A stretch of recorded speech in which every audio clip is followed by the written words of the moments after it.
Hi guys, இன்றைக்கி நம்ம என்னென்ன டாபிக் பார்க்க போகிறோன்னா பாயிண்ட்ஸில் செகண்ட் ஹாஃப் தான் பார்க்க போகிறோம். ஃபர்ஸ்ட் ஹாஃப் பார்க்கலன்னா போய் பார்த்துட்டு வாங்க. செகண்ட் ஹாஃபில் பார்த்தீங்கன்னா மிச்சம் இருக்கிற பாயிண்ட்ஸ் தான் நம்ம பார்க்க போகிறோம். இதில் ஃபஸ்ட்டு டேஞ்சன்ட் டு சர்க்கிள் பார்க்கலாம். ஒரு கன்ஸ்ட்ரக்ஷன் ஆப்ஜெக்ட் சர்க்கிள் ட்ரா பண்ணிக்கிறேன். இதில் நான் டேஞ்சன்ட் டு சர்க்கிள் எடுக்கிறேன். நம்ம சர்க்கிள் ட்ரா பண்ணணும்னு அவசியம் இல்லை, இமேஜினரி சர்க்கிள் இருந்தாலே போதும். ஃபஸ்ட்டு ரேடியஸ் செலக்ட் பண்ணிக்கிறேன், அப்புறம் இமேஜினரியாக ஒரு லைன் ட்ரா பண்ணேன். பார்த்தீங்கன்னா உங்களுக்கு சர்க்கிளும் அந்த லைனும் டச் ஆகிற பாயிண்டில் உங்களுக்கு வந்து பாயிண்ட் ஜென்ரேட் ஆகிருக்கும். அடுத்ததாக பார்த்தீங்கன்னா பாயிண்ட் அட் எனி பொசிஷன். இது செலக்ட் பண்ணுறதுக்கு முன்னாடி கீழே ஸ்னாப் செட்டிங்ஸில் எனி பொசிஷன் கிளிக் பண்ணிக்கோங்க, அப்போ தான் கிளியராக ஸ்னாப் ஆகும். அடுத்தது பார்க்கலாம். அடுத்தது பார்த்தீங்கன்னா உங்களுக்கு போல் பாயிண்ட்ஸ் ட்ரா பண்ணுறதுக்கு முன்னாடி உங்களுக்கு ஒரு காலம் ட்ரா பண்ணிக்கிறேன். ஒரு காலம் ட்ரா பண்ணிவிட்டு அதுக்கு ஒரு பேஸ் பிளேட் கனெக்ஷன் கொடுக்க போகிறேன். கண்ட்ரோல் லெஃப்ட் தான் ஷார்ட்கட் ஃபார் மேக்ரோ. கொடுத்ததுக்கப்புறம் பேஸ் பிளேட் செலக்ட் பண்ணி அதுக்கு ஒரு பேஸ் பிளேட் ட்ரா பண்ணிக்கிறேன். ஸ்டார்டிங் சில பேருக்கு வந்து இதில் ஆங்கர் ராட்ஸ் இருக்கும், நீங்கள் போல்ட்டாக கன்வெர்ட் பண்ணிக்கோங்க. எப்படின்னு சொல்லிவிட்டு மேக்ரோன்ற வீடியோஸ் பாருங்கள். அடுத்ததாக பார்த்தீங்கன்னா இந்த போல்ட்டுக்கு மேலே தான் நம்ம பாயிண்ட் கொடுக்க போகிறோம். நீங்கள் போயிட்டு கமாண்ட்ஸில் போயிட்டு எடிட்டில் போல்ட் பாயிண்ட்ஸ் கொடுத்துக்கோங்க. கொடுத்தீங்கன்னா நீங்கள் போல்ட்டை செலக்ட் பண்ணிங்கன்னா உங்களுக்கு மேலே வந்து உங்களுக்கு பாயிண்ட்ஸ் ஜென்ரேட் ஆகிடும். அடுத்த ஆப்ஷன் பார்க்கலாம். அடுத்தது பார்த்தீங்கன்னா at intersection of two lines. இப்போ பார்த்தீங்கன்னா நம்மளுக்கு இமேஜினரியாக ஒரு 2 லைன் ட்ரா பண்ணால் கூட நம்மளுக்கு அது எது இன்டர்செக்ட் ஆகுதோ அதில் க்ரியேட் ஆகிடும். நான் இப்போ ஒரு இன்டர்செக்ஷன் ஆஃப் 2 பாயிண்ட்ஸ் கொடுக்குறேன். கொடுத்தீங்கன்னா பார்த்தீங்கன்னா அதோட இன்டர்செக்ஷனில் உங்களுக்கு ஒரு பாயிண்ட் ஜென்ரேட் ஆகிடுச்சு. இது சென்டரில் இல்லாத மாதிரி இருக்குல்ல. ஸோ நான் உங்களுக்கு கன்ஸ்ட்ரக்ஷன் ஆப்ஜெக்ட் போட்டே நான் எக்ஸ்பிளைன் பண்ணுற பாருங்கள். 2 கன்ஸ்ட்ரக்ஷன் லைன் ட்ரா பண்ணுறேன். சேம் ப்ரொசீஜர் தான் ஃபாலோ பண்ண போகிறேன். இன்டர்செக்ஷன் ஆஃப் 2 லைன்ஸ் கொடுக்குறேன். கொடுத்ததுக்கப்புறம் 2 லைனோட இன்டர்செக்ஷனில் உங்களுக்கு பாயிண்ட் ஜென்ரேட் ஆகும். இப்போ பார்த்தீங்கன்னா உங்களுக்கு சென்டரில் தான் இருக்குது.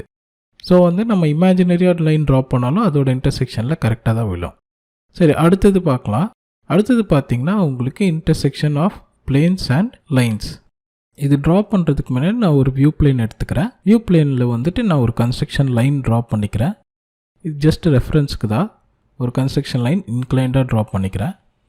ட்ரா பண்ணதுக்கப்புறம் நான் பிளான் வியூவில் போகிறேன். இப்போ பார்த்தீங்கன்னா ஹாரிசான்டலாக இருக்கிறது தான் நம்ம பிளேன், வெர்டிக்கலாக இருக்கிற கன்ஸ்ட்ரக்ஷன் லைன் தான் நம்மளுக்கான லைன்.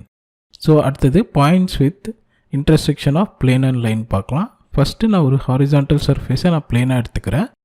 அப்புறம் வெர்டிக்கலாக இருக்கிற லைனை வந்து நான் மறுபடியும் லைனாக ட்ரா பண்ணிக்கிறேன். இப்போ இது 2 இன்டர்செக்ட் ஆகிற பாயிண்டில் நம்மளுக்கு பாயிண்ட் ஜென்ரேட் ஆகும். ஸோ அந்த கமாண்ட் அப்படி தான் ஒர்க் ஆகும். அடுத்ததாக நம்மளுக்கு என்ன பார்க்கலான்னா section of part and lines. இதுக்கு நான் ஒரு பீம் ட்ரா பண்ணிக்கிறேன். டிஃபால்ட்டாக உங்களுக்கு வேறு கலரில் வரும். நான் ஆல்ரெடி க்ரீன் கலர் மாற்றி வச்சுருக்கிறேன். ஸோ இப்போ நான் வந்து என்ன பண்ணுறேன்னா intersection of part and plane command கொடுக்குறேன். கொடுத்ததுக்கப்புறம் என்ன பண்ணோன்னா அந்த பார்ட்டை செலக்ட் பண்ணிக்கோங்க. செலக்ட் பண்ணிட்டு ஒரு இமேஜினரியாக ஒரு லைன் ட்ரா பண்ணுறேன். இந்த லைன் எங்கெல்லாம் பார்ட் மேலே க்ராஸ் ஆகுதோ அந்த இடத்துல உங்களுக்கு பாயிண்ட் ஜென்ரேட் ஆகிருக்கும். கண்ட்ரோல் 1லேருந்து 4 நீங்கள் கண்ட்ரோல் பண்ணிவிட்டு உங்களுக்கு ஷேடட் கொண்டு வந்துக்கலாம்.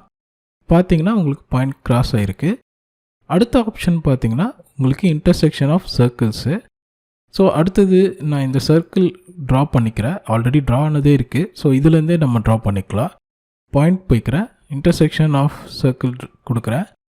சர்க்கிளில் வந்து ரேடியஸ் டிஃபைன் பண்ணிக்கிறேன். டிஃபைன் பண்ணதுக்கப்புறம் வந்து ஒரு இமேஜினரியாக லைன் ட்ரா பண்ணிக்கிறேன். இப்போ இந்த லைன் எங்கெல்லாம் கிராஸ் ஆகுதோ சர்க்கிளில் உங்களுக்கு பாயிண்ட் ஜென்ரேட் ஆகிருக்கும். ஸோ இப்படி தான் அந்த கமாண்ட் ஒர்க் ஆகும். அடுத்தது பார்த்தீங்கன்னா உங்களுக்கு intersection of centre line of parts. இது எப்படி ஒர்க் ஆகும்னா நம்மளுக்கு ஒரு 2 பார்ட்ஸ் ட்ரா பண்ணிக்கலாம்.